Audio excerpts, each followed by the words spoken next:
Hello everyone, आज हम लोग बात कर रहे हैं ब्रायोफाइटा की। ठीक है वरुण, लास्ट क्लास का होमवर्क सब लोगों ने कुछ लोगों ने भेजा है, कुछ लोगों ने नहीं भेजा है। हाँ, मीत ने भेज दिया है, प्रीति ने भेज दिया है। ठीक है, बाकी के सब लोग जिनका बाकी है, शुभम ने भेज दिया है। सब लोग मेरे को सबसे पहले होमवर्क भेजो ताकि मुझे आइडिया है कि आप लोग कितना पढ़ रहे हो और कितना लेक्चर मेरा सुन रहे हो, सही कि नहीं।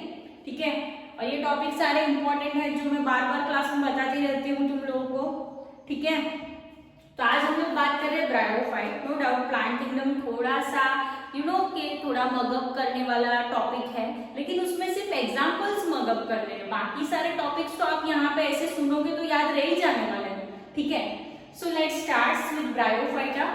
लास्ट क्लास में हम लोगों ने ब्रायोफाइटा का जनरल कैरेक्टर्स देखा था कि वो लोग एम्फीबियन ऑफ प्लांट किंगडम है। ठीक है, ब्रायोफाइट्स में अंदर हमारे पास फॉल्स रूट जैसे स्ट्रक्चर है जिसको हम लोगों ने बोला है राइजोइड्स। ठीक है, ब्रायोफाइट के थोड़ा एक जनरल एक एग्जांपल है जो कि इंपॉर्टेंट है, दैट इज स्पैग्नम। ठीक है, ब्रायोफाइट का एक एग्जांपल है स्पैग्नम जिसका कॉमन नेम है पीट मॉस। अब ये मॉस मतलब ब्रायोफाइट का एग्जांपल मॉस है, उसका एक स्पेसिफिक पीट मॉस है, वो हम लोग एज अ फ्यूल यूज करते हैं। ठीक है, मतलब अगर मैं बात कर रही हूँ कि एनर्जी प्रोवाइडर के फॉर्म में यूज करते हैं। फॉर एग्जांपल उसको हम लोग यूज करते हैं as a packaging material.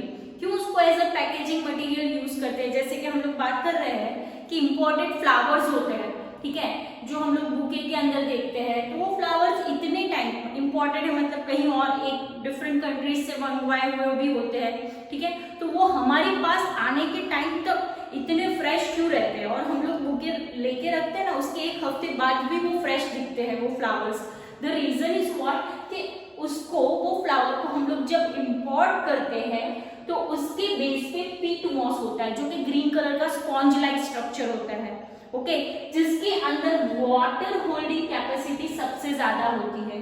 For example अगर मेरे पास 1 ग्राम जितना पीट मॉस हो तो वो 99 to 100 grams that is 100 ml जितना वाटर स्टोर कर सकता है, that is the water holding capacity, right. So ये क्वेश्चन 2 बार एग्जाम में पूछा गया है कि आपको फ्लावर्स को लॉन्ग डिस्टेंस ट्रांसपोर्ट करना है तो आप क्या यूज करोगे। ठीक है, that is peat moss. And sphagnum को एज अ हम लोग पैकेजिंग मटेरियल या फिर एज अ फ्यूल भी यूज करते हैं। स्पैग्नम का कॉमन नेम क्या होता है वो भी आपको पूछा जाता है, that is peat moss.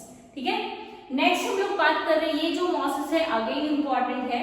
Moss lichen के साथ कंबाइन होके, मतलब lichen is the combination of algae and fungi. Okay, तो मॉस, एल्गी एंड फंजाई वो इकोलॉजिकल इंपॉर्टेंस गेन करते हैं। मतलब क्या, फॉर एग्जाम्पल हमारे पास कोई रॉक है, ठीक है, लाइक, और वो रॉक के ऊपर मॉस है, ठीक है, फिर लाइकेन ग्रो होती है, तो वो क्या करेगी, ये रॉक को यहाँ से अंदर ऐसे पूरा रिज बना के ग्रो करेगी, तो थोड़े टाइम के बाद ये रॉक 2 पार्ट में डिवाइड हो जाएगा, फिर वो वापस से ये पार्ट में ग्रो करेगी तो और 2 पार्ट में डिवाइड हो जाएगा।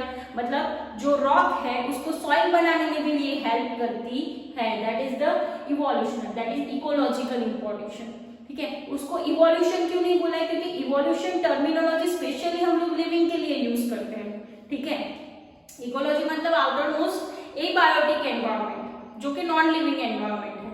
ठीक है, ओके, फिर उन्होंने समझाया कि वो है ना पूरा एक वेलवेट का, मखमल का एक पूरा मैट रखा हुआ ऐसा कुछ लगता है। ठीक है, कौन, मॉस। ठीक है, तो मॉस या फिर हम लोग ब्रायोफाइट्स भी बोल सकते हैं इन जनरल, जो कि डेंस मैट है और उसकी वजह से सॉइल इरोजन होगा नहीं। मतलब अगर पूरा फ्लड आता है, पानी पूरा हम लोग इसके ऊपर अगर स्प्रेड कर देते हैं फिर भी सॉइल का ऊपर का लेयर निकलेगा नहीं। क्यों? क्योंकि वो डेंस मैट है। ठीक है, जो रूट के साथ टाइटली अटैच्ड है। क्लियर और ठीक है। नेक्स्ट हम लोग बात कर रहे हैं लीवर वॉर्ट। ओके, तो ब्रायोफाइट के अंदर हम लोग जो पढ़ने वाले हैं 2 सब पार्ट्स या फिर example, that is the liverwort and moss है। ठीक है, लीवर वॉर्ट जो कि एक्चुअली लीवर शेप का दिखता था, लाइक दिस, उसका जो अपीयरेंस था वो कुछ हमें लीवर शेप का दिखता था, that's why it is called the liverwort. Okay, जो कि मॉइस्ट एंड शेडी प्लेसेस में मिलेगा, डेफिनेटली ये ब्रायोफाइट्स है तो फिर ठीक है, क्योंकि हम लोग एल्गी में थे तो वो पानी में थे, अब पानी में से बाहर आए तो थोड़ा मॉइस्चर रहेगा और स्टेडी भी रहेगा। फॉर एग्जाम्पल पॉन्ड के पास है तो आपको छाया भी मिलेगी एंड पानी भी मिलेगा।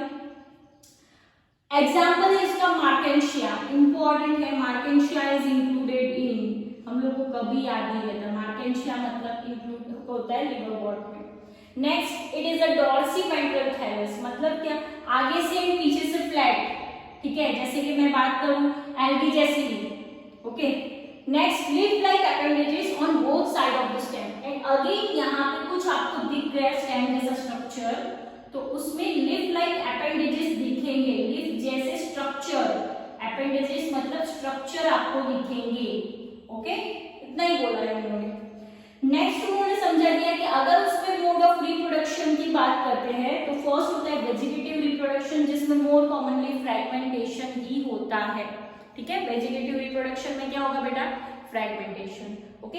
एसेक्सुअल रिप्रोडक्शन बहुत मस्त चीज है, एसेक्सुअल रिप्रोडक्शन करेंगे तो इमेजिन करो कि अपना लीफ है कुछ, ओके, अब उसके पीछे की साइड में मतलब उल्टा कर दिया तो ये भी मुझे ऐसा ही दिखेगा, तो यहाँ पे मुझे ग्रीन कलर का ऐसा सॉइल चिपक जाता है ना, कुछ ऐसा लगता है हम लोगों को, so that structure is called the gemma और द गैमा कप, ओके। ऐसे पूरा सॉइल का एक पूरा लाइन जैसा बना हुआ था, मिट्टी जैसा, but actually it is a gemma cup जिसके अंदर गैम्यूल्स बनते हैं, it is a type of asexual reproduction, ठीक है। और ये गैम्यूल्स अगर सॉइल के कांटेक्ट में आएंगे तो वो पूरा नया बॉडी बनाएगा लिवरवॉर्ट का, ठीक है। नेक्स्ट हम लोग बात करें सेक्सुअल रिप्रोडक्शन। अब यहाँ पे सेक्सुअल रिप्रोडक्शन मतलब क्या, तो सबसे पहले सेक्स ऑर्गन होने चाहिए, जो कि मेरे पास male and female sex organs है, ओके। ये सेक्स ऑर्गन्स क्या करेंगे, गैमेट्स फ्यूज करेंगे तो हमारे पास स्पोरोफाइटिक बॉडी बनेगा, या फिर दो गैमेट्स फ्यूज हुए तो स्पोर्स बना। अब एक्चुअली ये जो स्पोरोफाइटिक बॉडी बना ना, ठीक है, दो गैमेट्स फ्यूज होके डायरेक्ट स्पोरोफाइटिक बॉडी बना, ऐसा समझो, मतलब दो गैमेट्स फ्यूज हुए एक सेल बना, एक सेल बहुत सारी बार मल्टीप्लाई होके एक बॉडी बनाया, ठीक है। वो बॉडी में अपने पास है फूड, सीटा एंड कैप्सूल, ठीक है। लेकिन ये कैप्सूल को मैं क्या बोलूंगी, स्पोरोफाइटिक कैप्सूल, जिसमें जो स्पोर्स है वो मियोसिस प्रोसेस करेंगे एंड हमें क्या देंगे, गैमेट्स देंगे।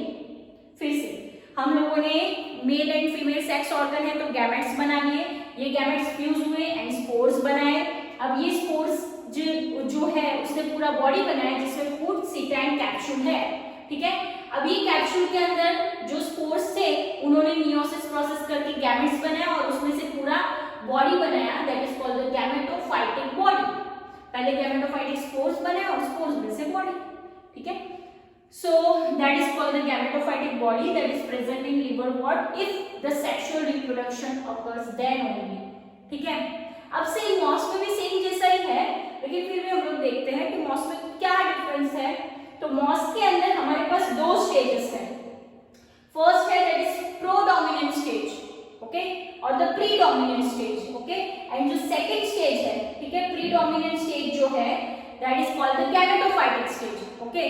तो गैमेटोफाइटिक स्टेज में भी अगेन प्रीडोमिनेंट स्टेज को मैंने गैमेटोफाइटिक स्टेज बोला है, एंड जो दूसरा स्टेज है that is called the sporophytic stage, okay, sporophytic stage.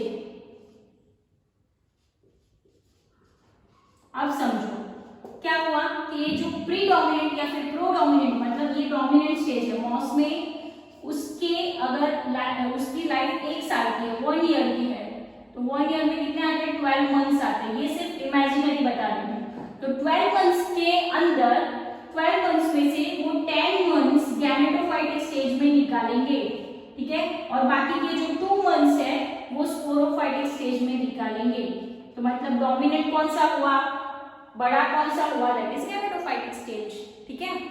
सो आपको एग्जाम में पूछेंगे कि ब्रायोफाइटा में कौन सा स्टेज डोमिनेंट है, तो हम लोगों ने बोला है गैमेटोफाइटिक स्टेज, ओके। अब गैमेटोफाइटिक स्टेज के अंदर भी हमारे पास दो स्टेजेस है। फर्स्ट है प्रोटोनेमा स्टेज जिसमें फिलामेंटल स्ट्रक्चर होता है like this, okay, branched filament रहेगी like this, okay, and green colour की रहेगी, ब्रांच रहेगी, filamentous thin structure, that is called the protonema structure. And second हमारे पास जो सेकेंड स्टेज है that is called the leafy stage, उसमें से छोटे छोटे स्पाइरली लीव्स निकलेंगे। लाइक उसको मैं कुछ ऐसे भी ड्रॉ कर सकती हूँ। ओके, स्पाइरली कॉइल्ड, लाइक ऐसे लीव्स निकलते हैं बेटा, लीफलेट लाइक स्ट्रक्चर निकलते हैं। Okay, like this spirally arrange leaves, like ऐसे स्पाइरल में लीव्स अरेंज होते हैं। मल्टीसेलुलर एंड ब्रांच राइजोइड, मतलब रूट में से जो रूट जैसे स्ट्रक्चर निकलेंगे, that is called the rhizoids. Okay, and they beer sex organs. Again इसमें भी सेक्स ऑर्गन्स है, जिसको उन्होंने बोला है antheridia and archegonia, that is the male reproductive organ and female reproductive organs in mosses. Okay, next हम लोग बात कर रहे हैं कि उसके अंदर भी सेम कि उन्होंने गैमेट्स बनाए, mail and female, antheridia archegonia ने, उसमें से हम लोगों ने स्पोर्स बनाया। स्पोर्स में भी बॉडी में फूड, सीटा एंड कैप्सूल है। कैप्सूल के जो स्पोर्स है उन्होंने मियोसिस प्रोसेस करके गैमेटोफाइट्स बनाए, एंड ये गैमेटोफाइट्स में से हम लोगों ने पूरी गैमेटोफाइटिक बॉडी बनाई। ओके, एंड अगेन मॉसेस के जो एग्जांपल है that is Funaria, Polytrichum and moss. ठीक है, फ्यूनेरिया, पोलिट्रिकम एंड मॉस। ठीक है, एंड लिवरवॉर्ट का एक ही एग्जांपल है that is called the Marchantia. Okay, so यहाँ पे हम लोगों ने कंप्लीट किया है ब्रायोफाइट्स। नेक्स्ट क्लास में हम लोग देखेंगे टेरिडोफाइटा। ब्रायोफाइटा की इंपॉर्टेंट चीज कौन कौन सी है, पीट मॉस वाला क्वेश्चन। ठीक है, नेक्स्ट हम लोग बात करें मार्केंशिया, लिवरवॉर्ट का एग्जांपल है, वो याद रखना है। नेक्स्ट के फूड, सीटा and capsule is the characteristic of sporophytic body. फिर मॉसिस के अंदर हमारे पास डोमिनेंट स्टेज होगा गैमेटोफाइटिक, प्रोटोनेमा स्टेज में फिलामेंट्स बनते हैं, एंड लीफी स्टेज में स्पाइरल लीव्स बनेंगे। ठीक है, फिर इसके अंदर अगर मैं पूछूं ब्रायोफाइटा के सेक्सुअल ऑर्गन कौन से, तो इन जनरल आप एंथेरिडिया, आर्चिगोनिया बोल सकते हो। एल्गी में कुछ नहीं था, थैलोफाइटा में सेक्स ऑर्गन्स नहीं थे। क्यों नहीं थे? क्योंकि एल्गी यूनिसेल्युलर था या फिर मल्टीसेल्युलर, लेकिन टिश्यू लेवल ऑर्गेनाइजेशन उसमें बहुत कम था। ठीक है, तो टिश्यू ही नहीं तो ऑर्गन कहां से बनेंगे, ऐसा। एंड उसके example Funaria, Polytrichum and moss. ठीक है, that is for the day. Have a nice day.